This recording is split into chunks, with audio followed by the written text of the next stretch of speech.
Deputy speaker office నుంచి నా మనిషిని తీసుకుని డీజీపీ ఆఫీస్కి ఇవ్వమంటం జరిగింది. నేను కూడా డీజీ గారికి ఫోన్ చేసి కూడా మాట్లాడతాను. ఈ విషయాన్ని సీరియస్గా తీసుకోవాలి. ఎంత చేసినా మరి నిన్న ఒక వ్యక్తి దొరికాడు, ఇంకో వ్యక్తి పారిపోయాడు. మరి ఎందుకు పారిపోయాడో తెలియదు. అతను మాట్లాడింది తప్పు కానప్పుడు.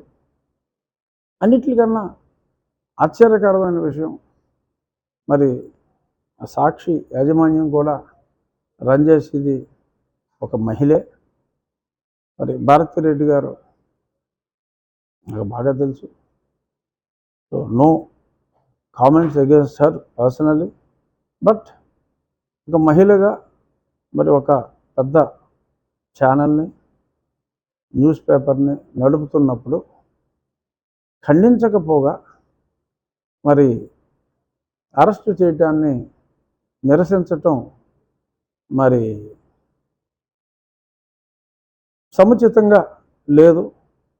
ఎందుకంటే సజ్జల గారిలాగా ఆయన వాడే భాష నేను వాడలేను. నేను జర్నలిస్ట్ కాకపోయినప్పటికీ ఇప్పుడు కూడా నా సభ్యత, నా లక్ష్మణ రేఖల్ని దాటి నేను అసభ్యంగా మాట్లాడలేదు, మాట్లాడకూడదు, మాట్లాడలేను కూడా. సో కాబట్టి అది వారి విచక్షణకే మరి దీన్ని ఖండించాలా, ఖండించకూడదా అనేది. ఎందుకంటే వారు కూడా వారానికి 3 రోజులు అమరావతి ప్రాంతంలోనే నివసిస్తున్నారు. మేమున్న దగ్గరే మళ్ళీ నొక్కి వక్కానిస్తున్నా. సో కాబట్టి ఆ పార్టీ నాయకులు మరి ఇటువంటి వారిని ఇంకా ప్రోత్సహిస్తూ పార్టీలోనే ఉంచుకోవాలా? సరే, ఉంచుకుంటే పాలకపక్షానికి మంచిది అలాంటి వాళ్ళు. ఎందుకంటే సెల్ఫ్ గోల్స్ చేసుకుంటూ పోతూ ఉంటారు.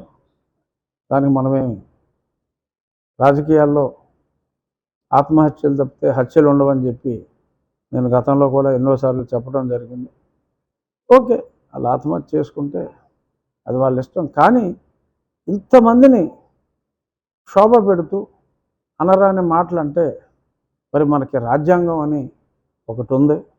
ఆ రాజ్యాంగంలో వాక్ స్వాతంత్రం ఇచ్చినప్పటికీ ఇష్టం వచ్చినట్టు నోటుకు వచ్చినట్టు వాక్కూడదని చెప్పి కొన్ని రూల్స్ ఉన్నాయి. మరి నిన్న చాలామంది మహిళలు మరి సాక్షిలో ఈ రకంగా వచ్చినందుకు మరి ఆ సాక్షి ఛానళ్ళ మీదకి వెళ్ళటం జరిగింది. మరి గతంలో ఒక పదం అనాలోచితంగా మరి ఒక వ్యక్తి ఏదో చాలా సినిమాల్లో కూడా హీరో కృష్ణ కూడా బోలు సినిమాల్లో ఏంట్రా బోసడీకే అని అనటం కూడా జరిగింది. సో అదేదో ఒక మాటగా మరి బోసడీకే అంటే బోషడీకే అంటే మరి ఇన్ని అర్థాలు ఉన్నాయని చెప్పి మాట్లాడి ఆ మాత్రం మా కార్యకర్తలకి కోపం రాదా? కోపం వస్తే దాళ్ళు చేయరా అని చెప్పి నీవు నేర్పిన విద్యయే నీరజాక్ష. ఏమో అలాగా భావోద్రేకం కలిగినప్పుడు తెలుగుదేశం పార్టీ ఆఫీస్ మీద వాళ్ళు అటాక్ చేసినట్టు ఆర్గనైజర్గా చేశారు. ఇక్కడ స్వచ్ఛందంగా మహిళా జాతిని అవమానించారు. అక్కడ ఒక వ్యక్తిని అవమానం అనుకుంటే కావాలని చేసింది కాదు, ఆ పదానికి అర్థం తెలియక. కానీ వేశ్య అంటే అర్థం మరి వీళ్ళకి తెలియదు అంటే మనం నమ్మలేం. సజ్జల గారు కూడా ఏదో పోస్ట్ గ్రాడ్యుయేషన్ ఏ సబ్జెక్టులో చేశాడో పోస్ట్ గ్రాడ్యుయేట్. సో శంకరజాతి వాళ్ళు ఈ పిశాచాలంటే అర్థం అతనికి తెలియదని చెప్పి నేనైతే అనుకోవట్లేదు. సో మరి ఈ రకంగా మాట్లాడినందుకు మరి కొంచెం చిమ్మునెత్తురు ఉన్నవాడికి బాధ అనిపిస్తుంది. ఆ బాధలో చిన్న రియాక్షన్ ఉంటుంది. ఇదివరకు గౌతమ్ సవాంగ్ గారు కూడా చెప్పారు, మరి కోపం వచ్చినప్పుడు చెప్పేశారు రేటి అని. ఏదో కోపం ఎక్స్ప్రెస్ చేసుకున్నారు, దట్స్ ఆల్ రైట్ అని ఆయన అన్నారు.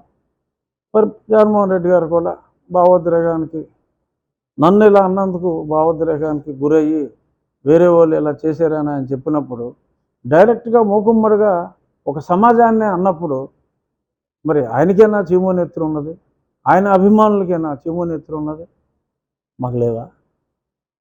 నువ్వు ఊరుకోవాలా అనే ప్రశ్న ఖచ్చితంగా ఉత్పన్నం అవుతుంది.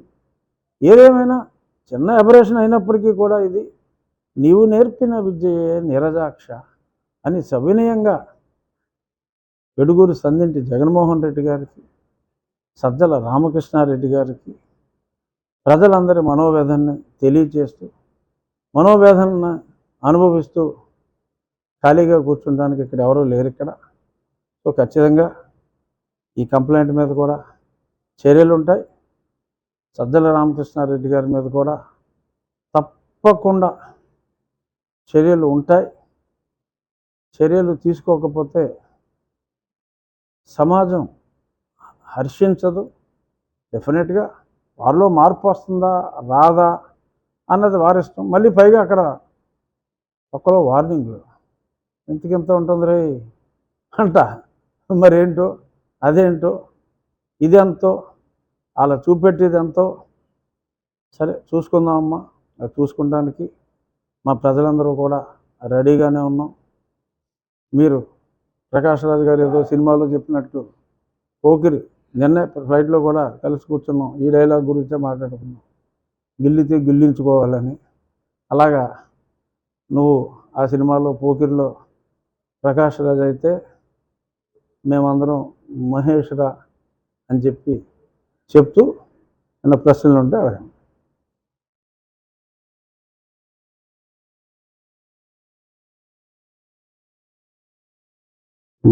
అలా మొత్తం కనపడితే సో ఇది కూడా కాపీలు ఇస్తాం. ప్రింట్ మీడియా వాళ్ళు కూడా ఇది తీసుకోవచ్చు. ఆల్రెడీ నా